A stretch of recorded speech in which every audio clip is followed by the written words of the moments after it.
Most people think Murder Creek is just about football, but this creek got its name from something far darker. One brutal story, repeated so long it becomes the map. And somewhere in these bends, one story stuck, so dark that people stopped calling it a creek and started calling it murder. Local tradition says the name began with a robbery. Travelers ambushed near the creek, and the water kept the secret. He raised the lantern, just enough to see the brush move.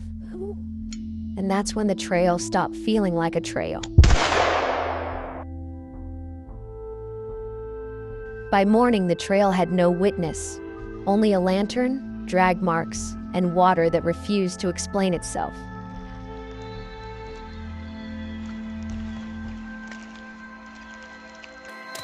This creek is murder. Stories like this spread quickly along the frontier. But Murder Creek would soon be tied to something far larger than rumor. By 1813, the frontier was no longer whispering, it was burning. And violence was no longer rumor, it was war.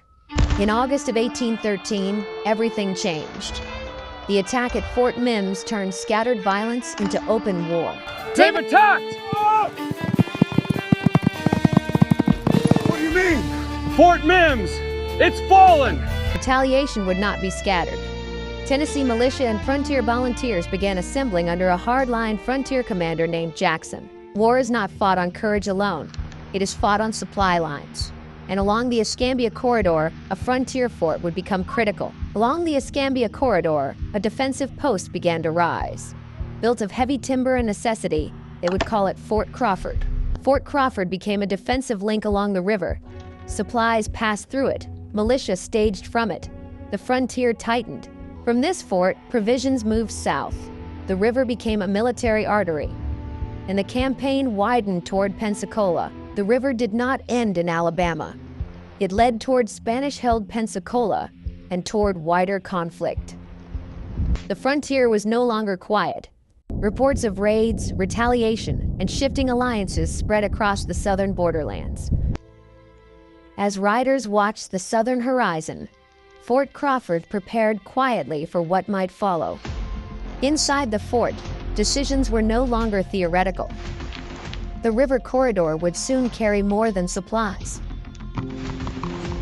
At first light, Fort Crawford shifted from watchful silence to deliberate movement. They rode south along the Escambia Corridor, where water carried supplies and rumor carried fear. Word traveled faster than horses. Red Stick fighters were said to be moving near Pensacola Bay. They were not alone. From the timberline, unseen eyes studied every movement.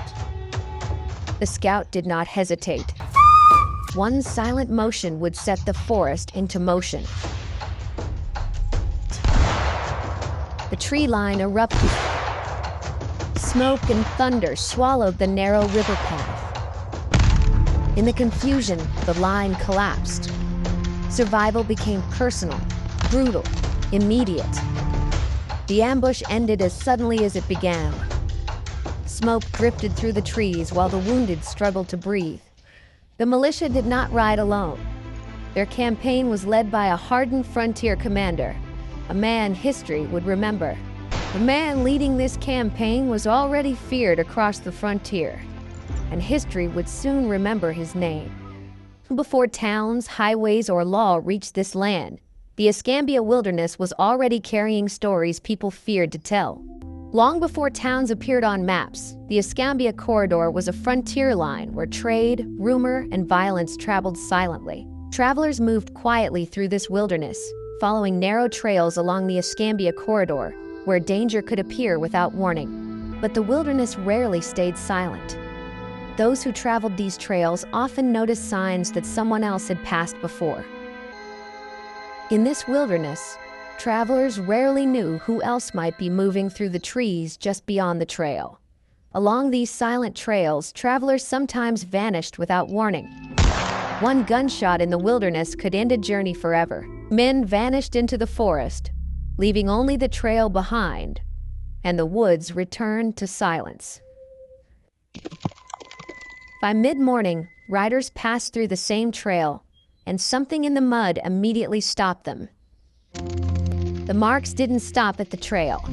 They cut straight through the brush toward the sound of running water. The trail ended at the creek bank, where the drag marks vanished into the dark, moving water. They followed the marks to the water, and someone finally said the words no one wanted to hear. From that day forward, travelers along the frontier spoke of this place with one simple name: Murder Creek. Word spread quickly across the frontier. Men traveling the narrow trail beside the creek began disappearing. Soon, no one traveled the creek road alone. Men rode armed, watching every shadow between the trees. Some said the forest itself was watching. Travelers swore unseen eyes followed them along the creek road. Travelers soon learned the danger was real. The forest along Murder Creek had become the perfect place for ambush. Without warning, gunfire exploded along the creek road. The quiet wilderness suddenly turned into chaos.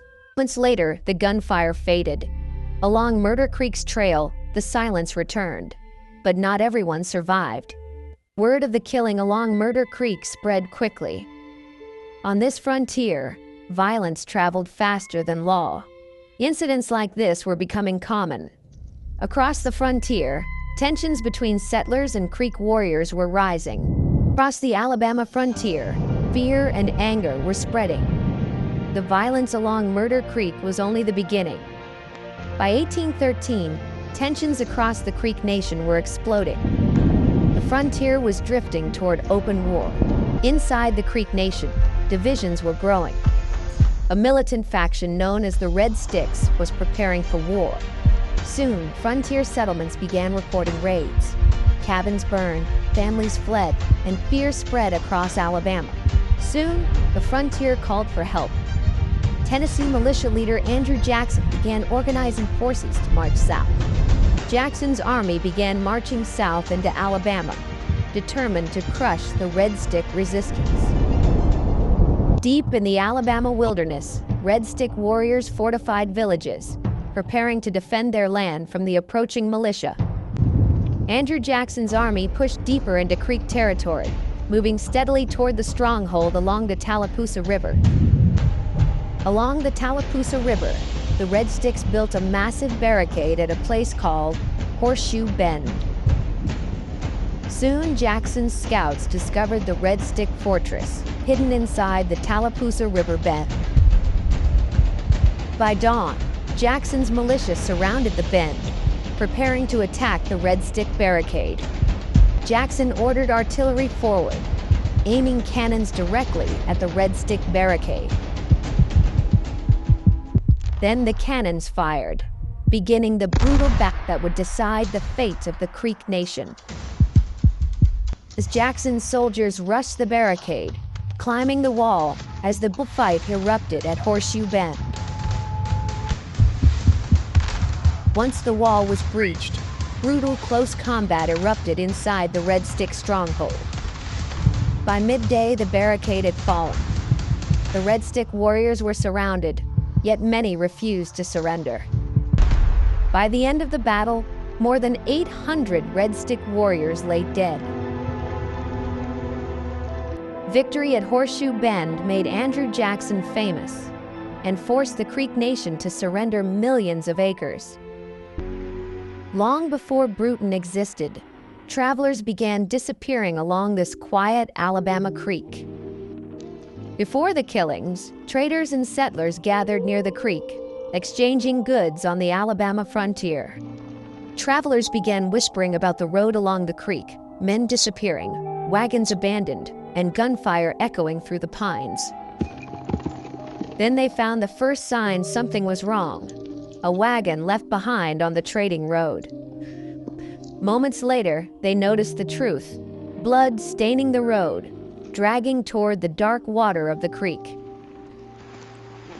Following the trail, they reached the creek and saw something in the dark water. Word traveled fast along the frontier road. Travelers began whispering about the creek where men disappeared. By the time the next travelers passed through, the warning had all spread. They simply called it Murder Creek. Before long, every traveler knew the warning.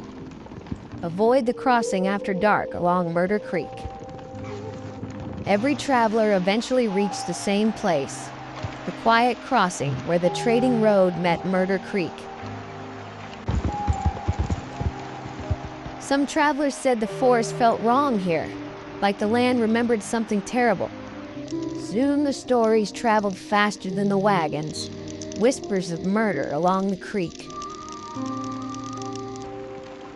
Some said the crossing was cursed. Others said the creek simply remembered the blood spilled there.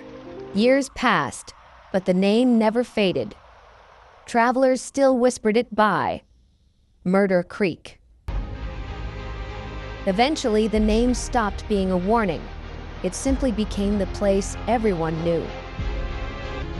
Then the war came to the frontier. Militias and warriors moving through the wilderness of southern Alabama. Across the Alabama frontier, rumors spread fast. Settlers whispered that the Red Sticks were gathering. By 1813, the frontier was no longer quiet. War had arrived in the Alabama wilderness. Not all Creek warriors agreed with the Americans. The Red Sticks were preparing for war. Soon the fighting spread across the Alabama frontier.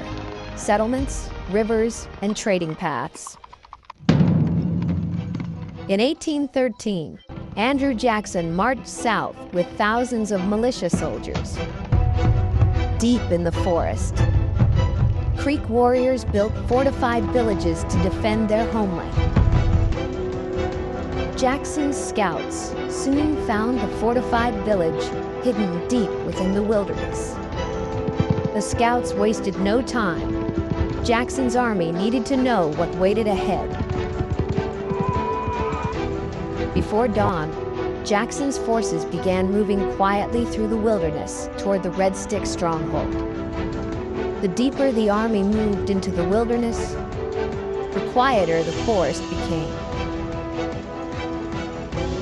At first light, Jackson's militia moved through the trees, closing in on the Red Stick stronghold. When the fighting ended, the forest fell silent again, but the wilderness had changed. Weeks later, traders and travelers slowly returned to the old wilderness road. Over time, the warning became a name, and the wilderness crossing was forever known as Murder Creek. After the Creek War, the U.S. Army built Fort Crawford along Murder Creek to protect settlers moving into the frontier. Some of the earliest soldiers and settlers were buried here, overlooking the waters of Murder Creek. By the late 1800s, lumber workers arrived along Murder Creek, clearing forests and building the settlement that would become Bruton.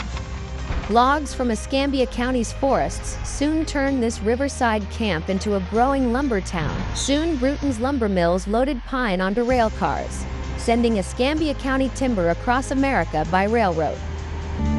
On the east side of Murder Creek, lumber workers and families slowly built the settlement that would become East Bruton. Separated by Murder Creek, the two communities slowly developed their own identities, traditions, and future generations. As families settled on both sides of Murder Creek, schools soon became the center of each growing community.